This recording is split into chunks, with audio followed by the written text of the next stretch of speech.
JIT-TV, just in time.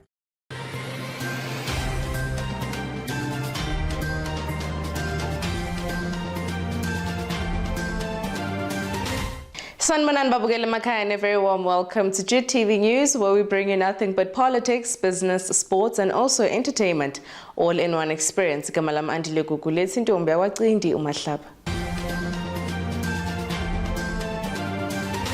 Let's take a look at your top stories for today. Vexed President Mnangagwa in another mini reshuffle of underperforming cabinet reassigns 3 ministers. Karo Platinum Project progressing gradually. Raza returns to lead Chevrons. Now under pressure from a collapsing economy and public discontent due to service delivery shortcomings, President Emmerson Mnangagwa has reassigned 3 cabinet ministers and 1 deputy minister while appointing 2 new deputy ministers to various portfolios. Recently, President Mnangagwa swapped roles of 2 cabinet ministers, industry and commerce, and that of environment, in a move seen as shortcomings in judgment by the appointing authority. Mushwaya said the reports were in line in constitutional provisions which empowered President Mnangagwa to shunt his appointees. Now, the Zimbabwe National Students' Union has given the government a 7-day ultimatum threatening to shut down universities and colleges in protest over an increase in tuition fees. Now, the Students' Union have raised concerns over the high tuition fees that they believe are steep and have led to an increased number of university dropouts. Speaking after delivering the ultimatum, ZINASU President Emmanuel Sitima expressed the students' frustration with the authorities for their reluctance to engage in dialogue.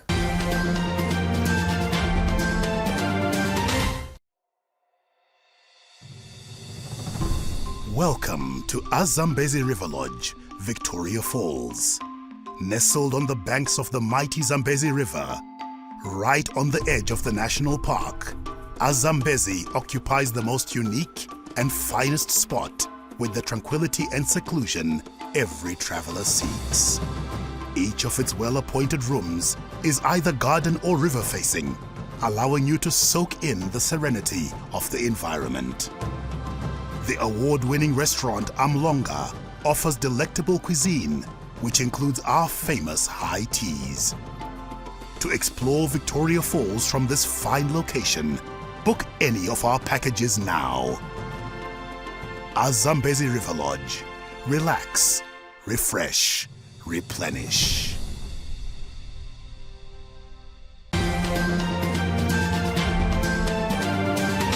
Let's take a look at the African news for today. Now, floods continue to cause widespread devastation to some parts of Nairobi.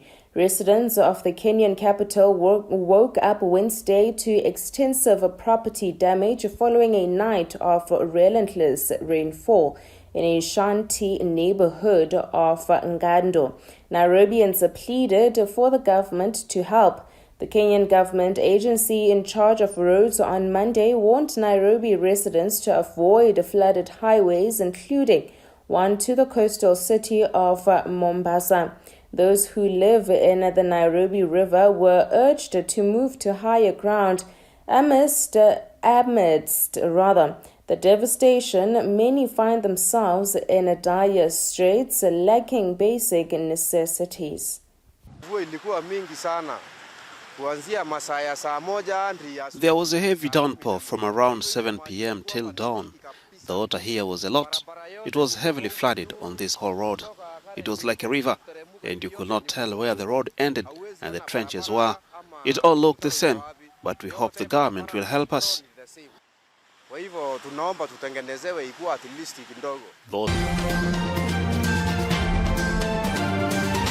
And now our international news for today. Now, Russia on Wednesday voted a United Nations resolution that proposed a ban on the use of nuclear weapons in outer space amid U.S. intelligence-backed concerns that Moscow is trying to develop a nuclear device capable of destroying satellites. Russian Ambassador Vasily Nebenzia described the UN draft as a dirty spectacle and a cynical ploy prepared by the resolution speakers, the US and Japan. Before the vote, senior US officials claimed Russia might be hiding something should it vote the text. The U.S. Ambassador Linda Thomas-Greenfield echoed those claims in her speech after the vote on Wednesday. Unfortunately, the UN Security Council today did not manage to adopt a well-thought-through decision on using outer space exclusively for peaceful purposes. That was the thrust of the Russian and Chinese amendment, which was not adopted. Local innovation with a global recognition. It's JIT-TV. Shout out to you, the viewer. Shout out to all our advertisers for supporting this incredible channel, JIT-TV. If you want to participate, if you want to attach your quality product to all our quality brands, get in touch with us here at JIT-TV. Also support the razzmatazz, and we will surely give you value for your money. Indeed, that's what we do. It's JIT-TV, just in time. Step into the world of elegance and sophistication at the Zimbabwe Investment Summit 2024, taking place on the 2nd and 3rd of May at the beautiful, luxurious Radisson Hotel, OR Tambo. Prepare to be captivated by the distinguished presence of Zimbabwe's ambassador to South Africa, His Excellency Dr. David Hamadziripi, and other esteemed guests.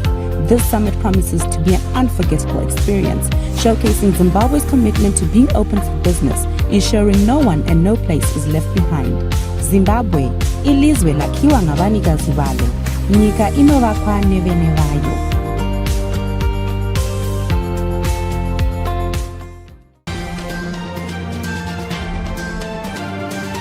Let's get down now to the business side of news. Now, South African firm Tharisa Capital says its Kara Platinum project in Zimbabwe remains on course, with smaller work packages aligned to capital availability and focusing on civil and infrastructure development. Group Chief Executive Mr. Pervos Porolius said operationally, the group performed well, building on a record first quarter and on track to meet guidance.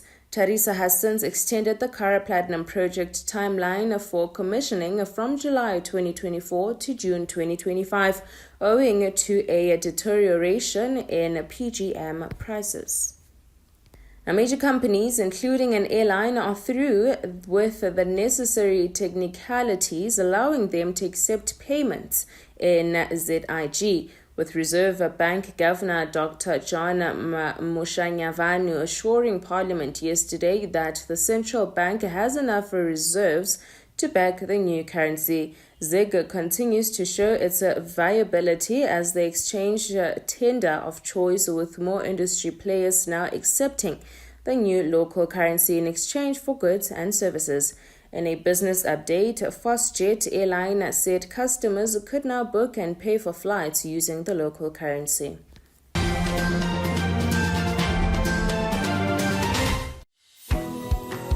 At Hewlett's, we believe in a sweet future.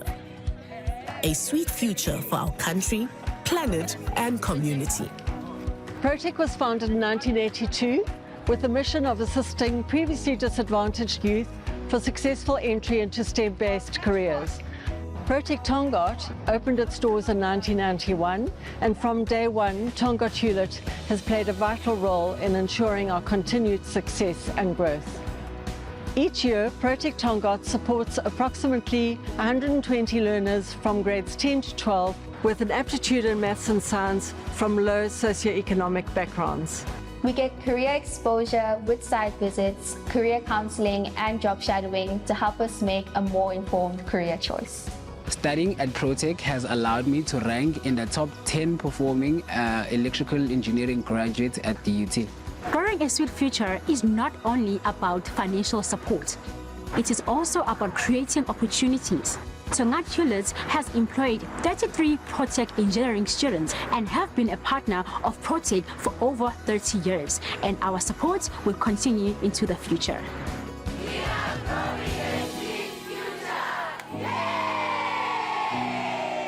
Hewlett's, growing a sweet future.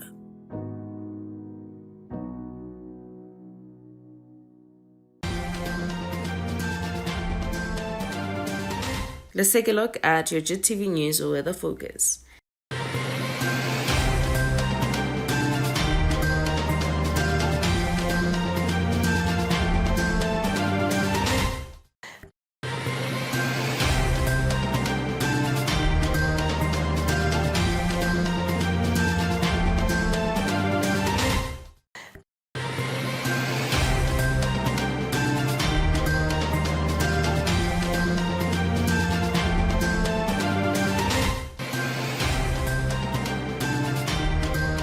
And lastly, on your sports news.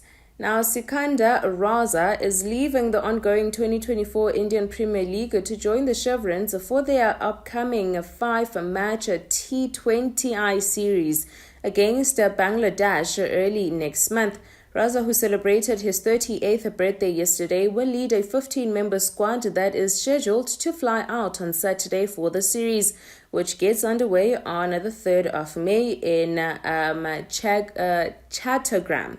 The team includes one uncapped player, Jonathan Campbell, who has been doing well in the domestic setup, while Beta Dandiwanashe Marumani and all-rounder Faraz Akram have been recalled.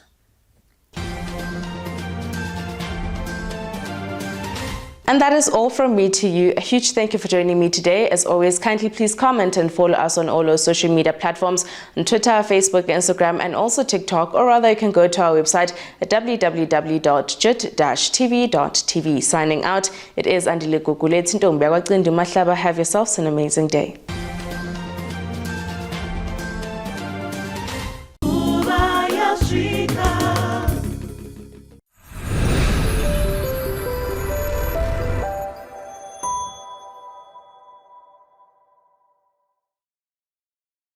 Zimbabwe, Nyika Yakanaka.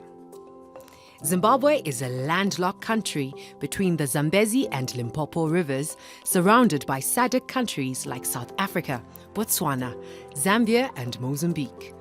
The name Zimbabwe stems from a Shona term for Great Zimbabwe. It's the ruins of an ancient city dating back to between the 11th and 15th centuries, are made entirely of stone and span over 1,800 acres. Ask us about arranging a visit here. The highlands are known for their natural environment, with tourist destinations such as Nyanga, Chimanimane, Vumba, and Chirinda Forest at Mount Selinda. Victoria Falls, one of the 7 wonders and one of the world's biggest and most spectacular waterfalls, is located in the country's extreme northwest and is part of the Zambezi River. The Victoria Falls National Park is also in this area and is one of the 8 main national parks in Zimbabwe, the largest of which is Hwange National Park. Matobo Hills National Park is one of the country's most interesting parks from a cultural perspective. It's not only very scenic, it also has a rich human history. Once inhabited by Bushmen, there's a superb collection of well-preserved rock art dating back at least 13,000 years.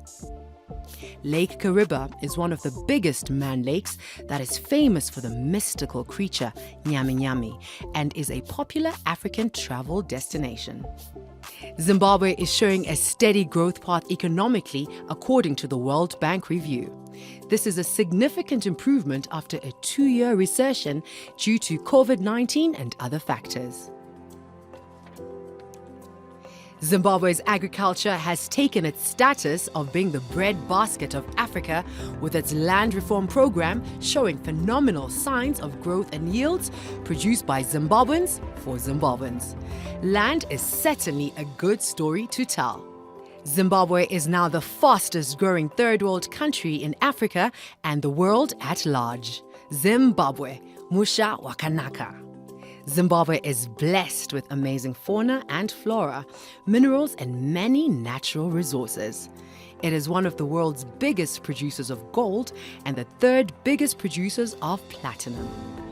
The mining sector remains very lucrative, with some of the world's largest platinum reserves being mined. The Marange diamond fields, discovered in 2006, are considered the biggest diamond find in over a century. So if you need a world-class African country to do business while touring this majestic landscape and seeing the Big Five, Zimbabwe is the destination of choice. Zimbabwe. Zimba Zimbabwe.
The revolution shall be televised. JIT-TV, just in time.